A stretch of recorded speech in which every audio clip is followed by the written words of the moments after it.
नमस्कार साथियों, मैं पूरन सिंह और हम वीडियो बना रहे हैं संविधान पर।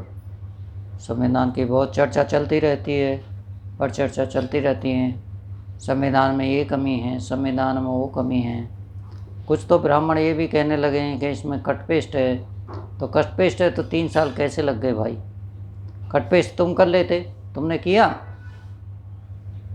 जब योग्य आदमी ही कर सकता था ना ये सब काम। चलिए, अब बाबा साहब ने उस समय क्या कहा संविधान सौंपने से पहले? संसद में, हमारी पार्लियामेंट में, जहाँ पे आज सांसद बैठते हैं, प्रधानमंत्री बैठते हैं, वहाँ पे वो उपस्थित थे। तो उन्होंने क्या कहा संविधान सौंपने से पहले? देखिए क्या बोला। संविधान चाहे कितना भी अच्छा हो, यदि आप उसको लागू करने वाले अच्छे नहीं हैं तो संविधान निश्चय ही बुरा साबित होगा। और यदि संविधान कितना भी बुरा क्यों न हो, यदि उसे लागू करने वाले अच्छे लोग हैं तो संविधान अच्छा ही साबित होगा। ये बाबा साहब ने इसलिए बोला था कि उन्हें अंदाज़ा है कि वो संविधान तो बना रहे हैं, अच्छा बना रहे हैं, सबके हित का बना रहे हैं। चाहे वो किसी भी धर्म से हो, किसी भी जाति से हो, वो जंगल में रहने वाला हो, चाहे गांव में रहने वाला हो, चाहे शहर में रहने वाला हो, उन्होंने सबके लिए अधिकार दे दिए। पर वो अधिकार, अगर ये ब्राह्मण, तो पता ही है उनके हृदय कैसे हैं। मुंह पे मुस्कान है, हृदय में बहुत हर वक्त चलती रहती है लोगों को विनाश करने के लिए। कलम जब चलती है उनकी तो वो गलत ही लिखते हैं हमेशा। उन्होंने जब लिखा है वो गलत ही लिखा है। बहुत रेयर ब्राह्मण है जिसने कुछ अच्छा लिखा होगा, सबके लिए अच्छा लिखा होगा। वो अपने को श्रेष्ठ लेके चलता है, बाकी को श्रेष्ठ नहीं करता हो। और ये कितनी गलत बात है। कोई एक आदमी श्रेष्ठ कैसे हो सकता है? या तो सभी श्रेष्ठ हैं या कोई भी श्रेष्ठ नहीं है। एक ही बात हो सकती है कि फलाना ग्रुप श्रेष्ठ है, वो श्रेष्ठ नहीं है। इस तरह की जो व्याख्या करी है इस समाज में, इस देश में, वो बहुत गलत है। देश के लिए कुठाराघात किया है इन्होंने। लोगों अपने को सर्वोच्च बता के किसी को दूसरे नंबर पर रख दिया, किसी को तीसरे नंबर पर रख दिया गया। वो बहुत गलत किया है। चलिए, अब संविधान की प्रस्तावना पढ़ते हैं और पढ़ के आपको सुनाते हैं, समझिएगा। जो हम पे अर्थ न निकले तो आप बताइएगा, हमसे कोई चूक हो जाए तो। हम भारत के लोग भारत को एक संपूर्ण प्रभुत्व संपन्न समाजवादी धर्मनिरपेक्ष लोकतांत्रिक गणराज्य बनाने के लिए तथा उसके समस्त नागरिकों को सामाजिक, आर्थिक, राजनीतिक न्याय, विचार, अभिव्यक्ति, विश्वास, धर्म और उपासना की स्वतंत्रता, प्रतिष्ठा और अवसर की समानता। देखिए, इसमें मैं इतना ही पहले पूरा पढ़ देते हैं, फिर हम इसकी व्याख्या करेंगे। जो हमको प्राप्त करने के लिए तथा उन सब में व्यक्ति की गरिमा और राष्ट्र की एकता और अखंडता सुनिश्चित करने वाली बंधुता बढ़ाने के लिए।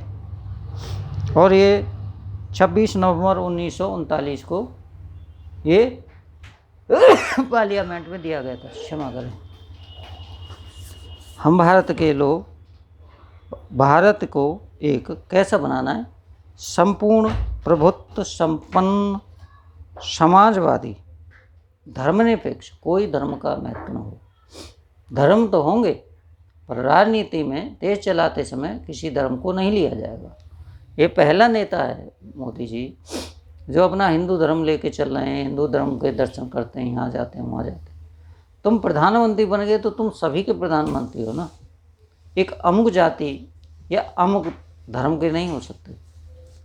तो फिर आपको राजनीति में नहीं आना चाहिए। राजनीति का मतलब ये है कि समस्त देश प्रदेश के लोगों के प्रधानमंत्री हो, उनको प्रतिनिधित्व करते हो। और आपने उसके उलट कभी केदारनाथ जाते हो, कभी अयोध्या जाते हो, कभी कहीं और चले जाते हो, और विदेशों की यात्रा करते हो। तो और दूसरी बात, ये ब्राह्मणों को ज़्यादा बढ़ावा दे रहे हैं। इनके चाहे तो मंत्रिमंडल में देख लो, चाहे इनके सचिव देख लो, चाहे इनके बड़े बड़े ऑफिसर कहीं भी देख लो, चाहे तो डीएम देख लो, एसपी देख लो, फौज में देख लो, इन और सुप्रीम कोर्ट में देख लो, इनके पसंद के लोग ही बैठे हैं, इनके पसंद के ही लोग बैठे। महालेखा, क्या बोलते हैं नाम मुझे नहीं आ रहा, महालेखा अधीक्षक होता है जो ऑडिट करता है, वो भी इन्हीं के पसंद का है। ईडी भी इनका पसंद का है, सीबीआई भी इन्हीं का पसंद का आदमी बैठा है। तो भैया तुमने तो पूरे देश को ही समाप्त कर दिया। इंस्टीट्यूट का मतलब ये होता है कि वो देश की रक्षा करने के लिए बैठे हैं, वो चुने हुए लोग नहीं है कि किसी की वोट से तो आए नहीं है, वो निष्पक्ष काम करेंगे। सुप्रीम कोर्ट निष्पक्ष काम नहीं कर रहा, ईडी, सीबीआई, मीडिया, कोई भी निष्पक्ष काम नहीं कर रहा, मोदी की जय जयकार कर रहे हैं। वो गलत है ना। तुम यहाँ के नागरिकों की सेवा करने के लिए आए हो या राजनेताओं की, वहीं फर्क आ जाता है। फिर कहते हैं सामाजिक, आर्थिक और राजनीतिक न्याय, ये दोनों, ये तीनों न्याय मिले नहीं। सामाजिक न्याय मिला नहीं। अभी समाज विघटन में हिंदू धर्म जिसे कहते हैं उसी में एक ब्राह्मण है, एक क्षत्रिय, एक वैश्य है, और शूद्र हैं बहुत सारे, और जो शूद्र हैं वो अपने को क्षत्रिय समझते। हमें ये समझ में नहीं आता कि इस धरती पर जितने भी इंसान हैं, हाँ ये हो सकता है कोई विद्वान हो सकता है, कोई कम विद्वान हो सकता है, कोई गरीब हो सकता है, कोई अमीर हो सकता है, कोई हेल्दी हो सकता है, कोई कमज़ोर हो सकता है, कोई स्वस्थ हो सकता है, कोई बीमार हो सकता है। और जाति कैसी बना दी यार तुम लोगों ने। अमेरिका में भी तो ये सब काम हो रहे हैं, भारत में हो रहे हैं। कपड़ा भी कोई न कोई धोता होगा, हाँ, कारपेंटर का काम कोई न कोई करता होगा, लेदर का भी कोई काम करता होगा, सफाई का भी वहाँ पे इंजीनियर काम करते हैं। तो उनकी तो जाति निर्धारित नहीं हुई, तुमने क्यों कर दी।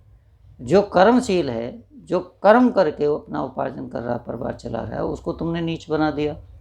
और जो निकम्मे हैं, गपोड़ हैं, खाली गपोड़ हैं, उनको तुमने ब्राह्मण बना दिया। ब्राह्मण का मतलब जानते हो, बुद्ध धर्म ब्राह्मण उसको कहते हैं जो श्रेष्ठ ज्ञानी होता है, सहनशील होता है, उसके अंदर विद्वता पैदा हो जाती है। विद्वता वो नहीं जो तुम्हारी वाली, तुम्हारी गपोड़ नहीं चाहिए। गपोड़ से तो देश का सत्यानाश ही जाएगा। देश बचने वाला नहीं है तुम्हारी गपोड़ से। तुम्हारी गपोड़ किसी के फायदे की नहीं है। न तो सामाजिक न्याय मिला है, न आर्थिक न्याय मिला है। SC ST और मोस्ट बैकवर्ड जो क्लास हैं, ये सब गरीब हैं। क्यों गरीब हैं? ये एक तरफा से भाई इनको सत्ता ने पीछे धकेला गया। स्वतंत्र देश में भी, संविधान के देश में भी उनको अवसर नहीं मिल रहे। तो 2% 3% आदमी को अवसर मिल गए होंगे, उससे ज़्यादा नहीं मिले। 50,000 1 लाख किसी को देने से किसी का जीवन बदलता है? कुछ बढ़ा दो, उन्हें ट्रेनिंग दो अच्छे बिजनेस की, अच्छे काम की, वो तब कर भाई।